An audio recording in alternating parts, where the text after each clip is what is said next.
Hey, good evening, ladies and gentlemen. It's yours truly, Asher J. Bell. And today I want to talk about something that is extremely important when it comes to managing your finances. Now, I'm not a financial advisor, but these are basic principles which will help you manage your money, which will allow you to make bigger purchases and also give you more freedom because you're disciplined with your finances. Therefore, you'll actually have more money because you'll know where your money is going at the end of the month, at the end of the year, and each day. So, in 5 simple steps, we're going to cover how to create a budget, and then I'm going to give you a short example. So, as you can see, the first step in creating a budget is to write down all of your expenses. I mean, even when it comes to entertainment, whatever it is that you spend money on, you want to make sure that you are transparent with yourself about where you spend your money. See, it's like you got to find the hole in the ship, right? The ship's sinking. You got a hole in your pocket. You got to find where the hole is. And a budget is how we patch holes up. So, after you've written down all of your expenses, the second step is we're going to write down our monthly income. How much do you make every month? We're not going to write down gross numbers. We're going to write down net numbers if you have a job. And if you have a business, you're going to write down your gross numbers minus what you save or put away from your taxes. We're going to also include that in our budget for those who are 100% entrepreneurs or business owners. The third step is we're going to create a graph so that we have a template where we can input this information. The fourth step is we're going to allocate the funds. Basically, what that means is we're going to distribute the money from our monthly income into our graph, into the areas that we've labeled on our graph. And the fifth step is probably the most important step of all 5 steps. And that's staying disciplined to your budget. Most people will say, I don't have money, when that is not the fact of the matter. If you're working, you're making money. Now, if you're not keeping track of your money, before you know it, your money's gone. And then a common question that you ask yourself, and I've done this a lot in the past as well, is where did my money go? Well, if you were keeping track of your money, you would know exactly where your money went. See, this is a skill set that can benefit anybody. Matter of fact, it can benefit everybody. Because if you're not managing your money, you'll never know where your money's going. So, let's go ahead, and I'm gonna give you a brief, very, very basic example. So, we're gonna create our graph here.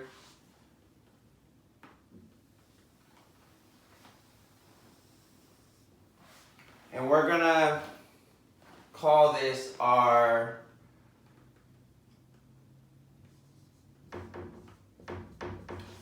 monthly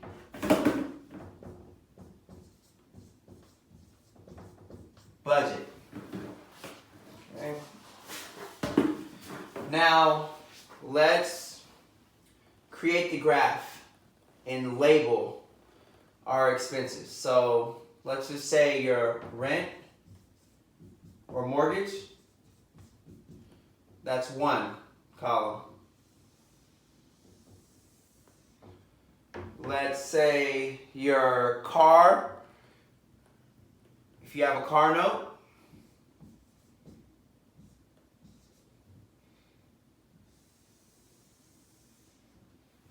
now that car needs gas unless you have a Tesla, and I'm sure not everyone has a Tesla, but even if you do, you can still put, well, they're 100% electric, but there are hybrid cars that still can take a tank of gas, so you do want to allocate that as well.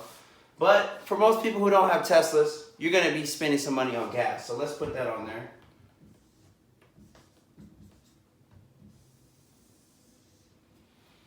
Now we're going to put food, because you got to eat, right?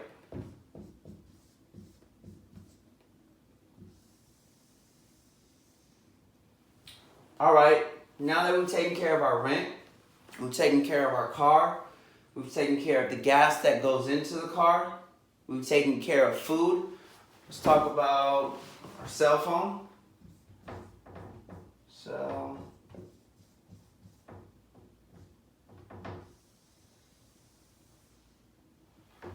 all right, now that we've paid our cell phone bill, what about utilities? Well, let's just call it utilities.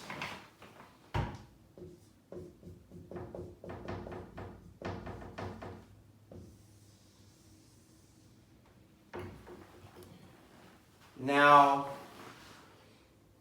I guess we can call internet a utility, so we'll include that in the utilities column just so we can keep this as basic as possible, because I just want you to get the concept of creating a budget. So we've covered our rent, we've covered our car, we've covered gas, we've covered food, we've covered our cell phone bill, we've covered our utilities. Now let's talk about entertainment or fun. So we'll just label this column ENT for entertainment or fun or outings. Whatever you do as a hobby. Let's just put / hobby. Okay? And most importantly, something that business owners cannot evade, we're going to put our taxes.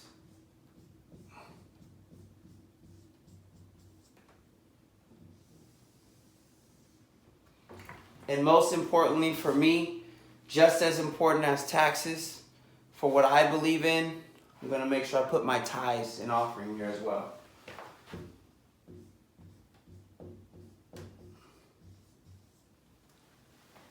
All right, so in order to finish the graph, we need to know our monthly income. Okay, so let's say that our monthly income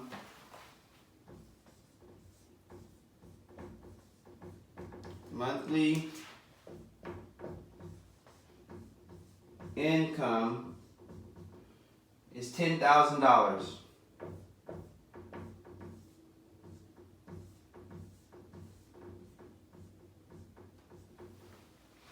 Okay?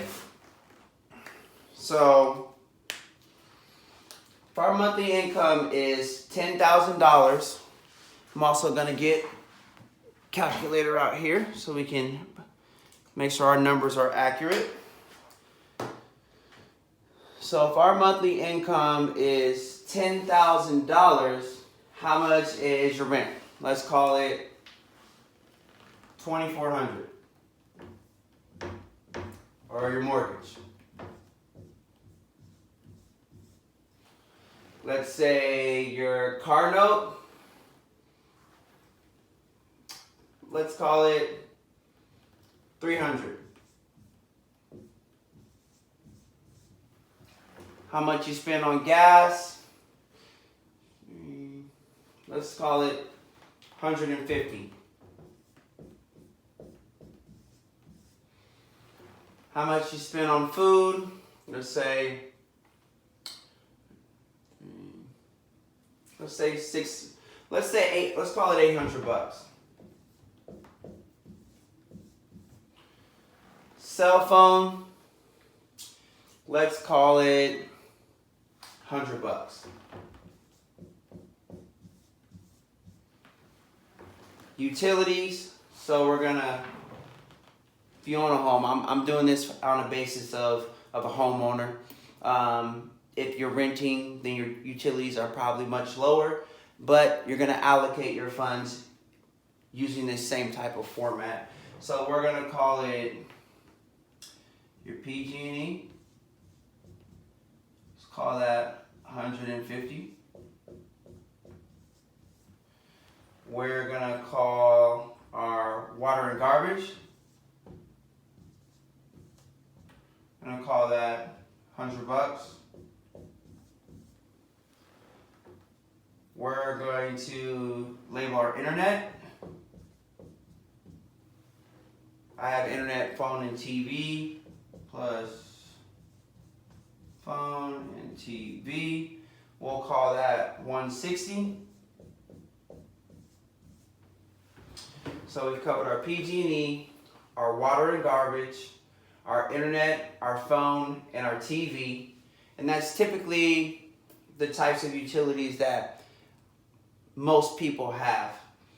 Now let's go into our entertainment and hobbies. So for entertainment, let's say you want to go out twice a week. And we'll call that 100, let's call it $50 a night, $100 a week, $400 a month on going out and having fun. Going to the movies, going to the mall, going to the bowling alley, going out and going to a concert, whatever it may be. Let's call it $400 a month. Now, let's say you also like to go shopping and you like to get a new pair of shoes, or you like to go get, a new dress, or whatever the case may be, but you'll spend about $150 a month at the mall. Let's put that down. Now, I'm going to actually change this part for taxes because I want to make this general for most people. If you're a business owner, that we can do another type of budget on another video. But the most important thing, how could I leave this out? Savings. How much are we going to save? So typically, I think it's a good principle if you're starting on a budget and you're not making this amount, or it's harder for you to save money, try to save at least 10% of your income. We'll call that, let's save 10%. And as for me, I tithe 10%. And I give it offerings of about 5%. So we'll call that 15% of my income. All right. So now that we've got our graph filled out and we've allocated our funds, meaning we've dispersed the funds to the appropriate categories and expenses that we have, now we know, or we have a baseline, we have a roadmap of where our money's going to go. So now we're going to have to do some math. And let's get a line drawn here. It's a crooked line, but it'll work. So let's just call this column our total monthly expenses. Total monthly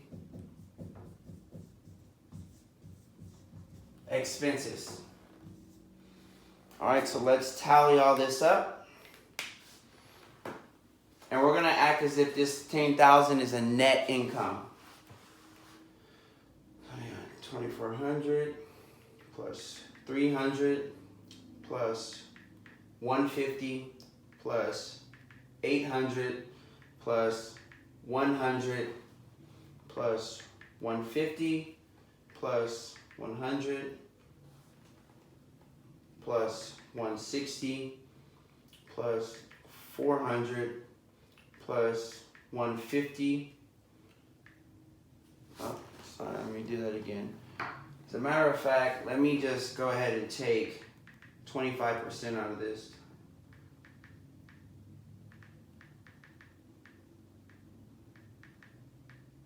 So that's $2,500 off the bat for the savings and the tithing and offering column. So we're going to start this as $2,500. We're going to add our rent or mortgage plus $2,400 plus our car note plus gas plus food plus cell phone plus PG&E plus water and garbage plus internet, phone, and TV plus entertainment and hobbies, call it $550. And our total monthly expenses are going to be $7,210. $7,210. Now, out of the $10,000 income that we have total monthly expenses of $7,210. That's all of our bills, everything that we have to pay. We've allocated modestly what we're going to spend on entertainment and hobby. We're going to save 10%, we're going to tithe 15%. And remember, you can create your graph to your liking and your beliefs. But what I want you to do is get in the habit of actually managing your money. So now that I know how much I need to spend, bottom line, bottom dollar, out of my monthly income is this amount. So let's just do some basic math. So we're going to do 1,000 minus 7,210. That leaves us with $2,790. So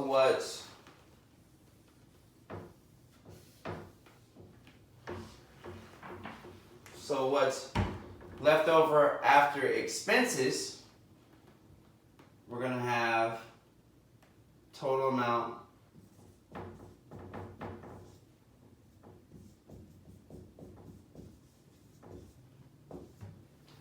we're going to have $2,790. $2,790. So you say, okay, great. I've got close to $2,800 left over at the end of the month, every month. So what do you do with this money? Well, you can keep it in a savings account as a reserve, which I would definitely recommend because you have to have a reserve. And that's something that I'm working on. That's something that we can all work on, is having a reserve for the what ifs, for things that are unexpected or unplanned. So what I would do is I would take this $2,790 and I would divide it by 2. $1,395. So we're gonna divide this by 2, which is gonna leave us with $1,395. I would save $1,395, and we didn't talk about investing. If you simply saved all this money, it would grow by 0.001%. That's practically nothing. If you were to invest half of this into some type of investment vehicle, like I said, I'm not a financial advisor, but there's plenty of ways to invest money. You can invest it in stocks, you can invest it into real estate, you can invest it into commodities, or you could invest it into a side hustle or a side business. There's plenty of ways to invest money. But I would take this money after expenses, I would divide it in 2, I would save and invest. So I'm going to save more for my reserves. This is my basic savings, but since I have so much money left over, I'm going to be smart and think ahead, because things happen that we don't plan for, and that's when this comes in handy. So we're going to call these columns your reserves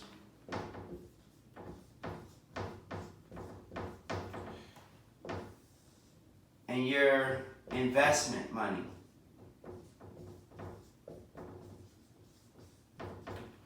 So we're gonna put $1,013.95 here. $1,013.95 here. So, ladies and gentlemen, without taking too long, I don't want to put you guys to sleep, but I mean, this is so important. In order to have freedom, better yet, financial freedom, you're going to need to have discipline. Along with discipline, you're going to need to have a budget. And along with that budget and discipline, you're going to need to stick to that budget. And what that is going to do for you, it's going to allow you to have more money. It's going to allow you to do more with your money. It's going to allow you to grow your money. And it's going to allow you to know what's going on and where your money's going, which is most important. Cliche quote, but very relevant. If you don't have a plan, then you're planning to fail. Well, like I said, I'm not a financial advisor, but this is somewhat your financial plan, right? This is basic money management skills that everybody should have. And this is going to allow you to have more money to take care of your family in case of an emergency, medical bills, unexpected occurrences, and also it's going to allow you to start to grow your money and make your money work for you. So, in 5 steps, we're going to do a short recap. We wrote down all of our expenses, which is right here. We wrote down our monthly income, which is right here. We created a graph. We've allocated our funds, and we know exactly where our money's going at the end of each month. Now, the 5th step is staying disciplined to your budget. Ladies and gentlemen, this is how you manage money, and this is how you make your money grow and work for you. Thank you so much for watching. I appreciate your time, and I hope this video adds value.